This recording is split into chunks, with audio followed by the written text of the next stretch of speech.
ψάχνετε έναν τρόπο να γυμνάσετε το σώμα σας, να χάσετε τα περιττά κιλά, αλλά και να σας φύγει το άγχος, τότε η κατάλληλη λύση είναι ο χορός.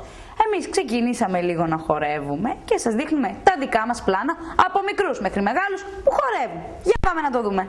Ο χορός γεννήθηκε από πολλές και διαφορετικές ανάγκες του ανθρώπου να εξευμενήσει τους θεούς, να εκφράσει τον έρωτά του και κυρίως να επικοινωνήσει.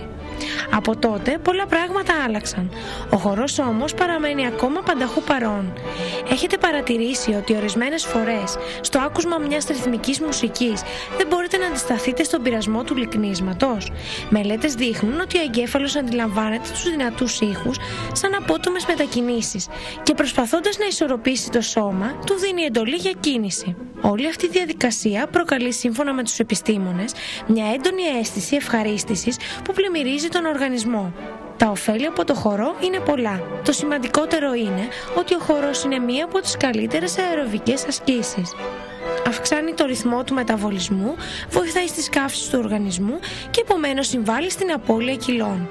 Αν πιστεύετε ότι χορεύοντας γυμνάζονται μόνο τα πόδια, καιρός να αναθεωρήσετε. Όσο εσείς απολαμβάνετε το ρυθμό της μουσικής, όλες οι μυϊκές ομάδες του σώματός σας καταβάλουν τη δική τους προσπάθεια. Ένας χρόνος συστηματικής ενασχόλησης με το χορό βοηθά στη σύσφυξη των κοιλιακών, δυναμώνει τον κορμό και γυμνάζει τα άκρα, ενώ παράλληλα χαρίζει ευληγησία. Επίσης, μέσα από το χορό διδάσκεται κανείς να στέκεται και να περπατάει σωστά, ελέγχοντας το σώμα του. Εκτός αυτών, ο χορός είναι μια δυνατότητα έκφρασης, μια διέξοδος από την καθημερινότητα και το στρες. Κάθε χορός γεννήθηκε εξάλλου για να υπηρετήσει μια κοινωνική ανάγκη.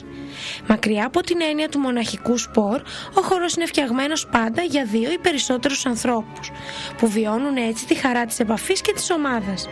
Δεν είναι τυχαίο ότι σήμερα ο χορός με την παραδοσιακή του έννοια είναι της μόδας.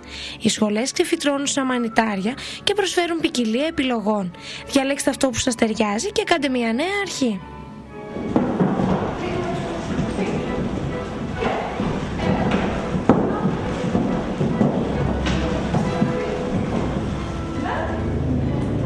Και όπως σας είπα, μαζί μας σήμερα έχουμε την καθηγήτρια χορού, την κυρία Ζανέτη. Γεια σας, τι κάνετε? Γεια σας, καλά, μια χαρά. Ήρθαμε εδώ σήμερα να μας πείτε λίγα πράγματα για το χορό, μιας και έχετε πολύ μεγάλη εμπειρία. Πόσα χρόνια ασχολείστε με το χορό? 32 χρόνια. Και πώς αποφασίσετε να κάνετε μια σχολή χορού στη Λαμία? Επειδή ήρθα από έξω και εδώ δεν είχε κάτι με μπαλέτο, κλασικό μπαλέτο, και αποφάσισα να ανοίξω σχολή εδώ στη Λαμία. Θυμάστε τον εαυτό σας από μικρή να χορεύετε κλασικό μπαλέτο? Ναι, πιστεύω ότι όλα τα μικρά κορίτσια πάνε κάποια στιγμή κλασικό μπαλέτο και εγώ ξεκίνησα 5 χρονών. Γιατί διδάσκετε κλασικό μπαλέτο και όχι κάποιον άλλον χώρο? Επειδή κλασικό μπαλέτο το είχα στην καρδιά μου από μικρή παιδί και όταν μεγάλωσα στα 15 μου δεν είχα αποφασίσει να ασχοληθώ επαγγελματικά με το μπαλέτο.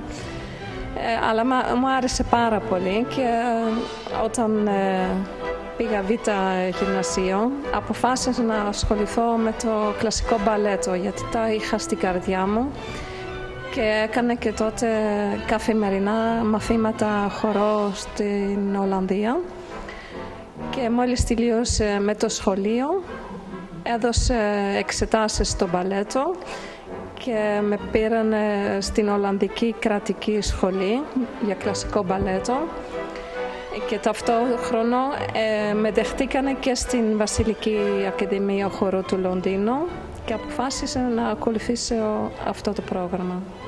Πάρα πολύ ωραία, μεγάλη εμπειρία. Άρα μπορείτε να μας πείτε αν ο χορός γυμνάζει? Βεβαίως, ο χορός γυμνάζεται πάρα πολύ γιατί βλέπετε ότι και παιδιά που χορεύουν και χορευτές έχουν τις ωραιότερες πλάτες, τα πιο ωραία και καλύχρωμα πόδια έχουν οι χορευτές. Και ωραίο στημένο κορμί. Ναι, έχουν το πιο ωραίο περπάτημα, με αέρα περπατάνε, είναι αλλιώς. Ο χορός είναι τρόπος έκφρασης των συναισθημάτων. Ισορροπεί τη ψυχή και μπορεί να απαλλάξει το μυαλό από το άγχος και το στρες. Ο χορός είναι μια τέχνη να εκφράζεται στο σώμα μέσα στη μουσική.